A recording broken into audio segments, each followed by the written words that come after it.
آج بھی ایک سابقہ مضمون ڈھونڈا ہے آپ کے لیے، وہ ہم پیش کریں گے، اور وجہ حسب سابق یہی ہے کہ چونکہ معاملات وہی چل رہے ہوتے ہیں اور ان میں سے کوئی سوچ کی لائن، کوئی لکیر، کوئی روشنی کا ایسا سرا ہاتھ آ جاتا ہے بعض دفعہ کہ اچھا اس بات پہ یوں سوچ لیتے ہیں، واقعی کیا یہ چیز ہمارے معاشرے میں اس طرح نظر آتی ہے؟ جب اگر آپ کو یہاں کہی ہوئی باتیں آپ تھوڑا سا ادھر ادھر دیکھیں اور وہاں آپ کو اپنے ارد گرد چلتی پھرتی اور پریولنٹ حالت میں موجود ہوں اور بلکہ وہ پوری طرح ویلڈ دکھائی دے رہی ہوں، تو اس کا مطلب ہے کہ پوائنٹ اٹھایا گیا ہے، اب آپ ان پہ غور کر لیں، ان کا سرا پکڑ کے آپ چلے جائیں، چاہے مثبت سمت میں نکل جائیں چاہے منفی، وہ پھر آپ کے اختیار میں ہے۔ اس کا عنوان ہے، ظفر اقبال صاحب کا ایک مصرع ہے، آدمی کو صاحب کردار ہونا چاہیے۔ ہے تو یہ بھی ایک طنزیہ شعر تھا ان کا، اسی میں سے یہ لکھا انہوں نے کہ جھوٹ بولا ہے ظفر تو اس پہ قائم بھی رہو، آدمی کو صاحب کردار ہونا چاہیے۔ بندریا کے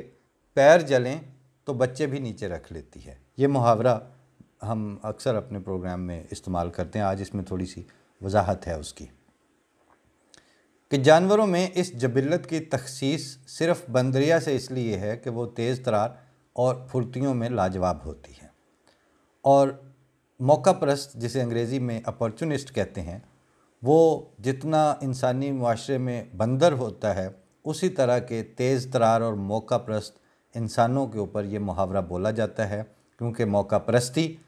اور اس کے نتیجے میں فوری حاصل ہونے والی کامیابی ایسے لوگوں کا مائی باپ ہوتی ہے، لیکن وہ یہ سب کچھ اپنی اپارچونزم اور پھرتیلی تیز تراریوں کے ذریعے اگر پا بھی لیں تو نیک نامی، عزت اور ساکھ نام کی دیوی کبھی بھی ان پر اپنی پرچھائیں نہیں ڈالتی۔ وفا اور اخلاص اس کے لیے صرف الفاظ ہوتے ہیں جو ایسے لوگوں نے سن رکھے ہوتے ہیں، لیکن ان کا ذاتی اور کیفیاتی استعمال ان کے کبھی نصیب میں نہیں ہوتا۔ ذوالفقار علی بھٹو ایوب خان کے وزیر خارجہ اور زلفی تھے، اور ترقی کی منازل کے رستے میں تعلق داری اور منہ ملاحظے کی علت کو انہوں نے کبھی حائل نہیں ہونے دیا۔ دولتانہ مسلم لیگ کی باقیات اور بنگال کی جماعت اسلامی قومی اتحاد اور 9 ستاروں کے ساتھ معاملات کو اس نہج پر لے آئے تھے کہ اگر سرحد کی مرکز گریزیت کو بھی شامل کر لیا جائے تو پاکستان کے بارے میں دور کے برے خواب قریب دکھائی دینے لگ گئے تھے، اور نظام مصطفیٰ کے نام پر ذاتی نظام اس وقت پاکستان کو بدترین متحارب گروہوں میں تقسیم کرتا دکھائی دے رہا تھا۔ اس تناظر میں اس وقت کے امام جماعت احمدیہ نے موجودہ لیڈروں میں سے کم برے کو ووٹ بھی دیے اور انتخابی مہم میں بھی بھرپور مدد بھی دی۔ یہ ایک تاریخ ہے جو آئندہ کھل کر سامنے آئے گی بھی، ابھی تو باہم و دست و گریبان دانش مندی ہی سند بنی بیٹھی ہوئی ہے۔ اہل علم اور اہل تجزیہ تو اپنے اپنے کپڑے بچا رہے ہیں۔ بھٹو صاحب کا عوامی لیڈر ہونا اور سیاسی شعور دینا اور آمرانہ مزاج کے ساتھ جمہوریت کرنا سب بجا، لیکن ان کا دم خم احمدیوں کے معاملے میں آ کے بہرحال ڈھیر ہو گیا، حالانکہ اچھی طرح جانتے تھے کہ یہ غیر آئینی، غیر سیاسی اور غیر انسانی فیصلہ ہے جس کو آئینی حیثیت ملنے جا رہی ہے،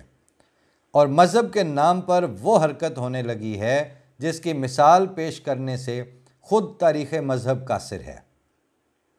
ایسا موقع ایک اور رنگ میں قائد اعظم محمد علی جناح کے سامنے بھی پیش آیا تھا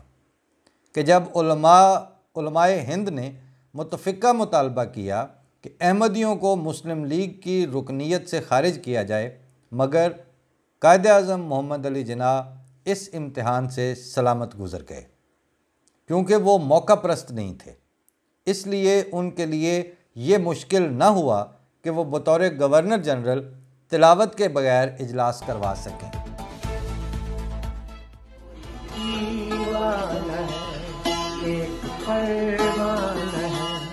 میں نے سب کی سنی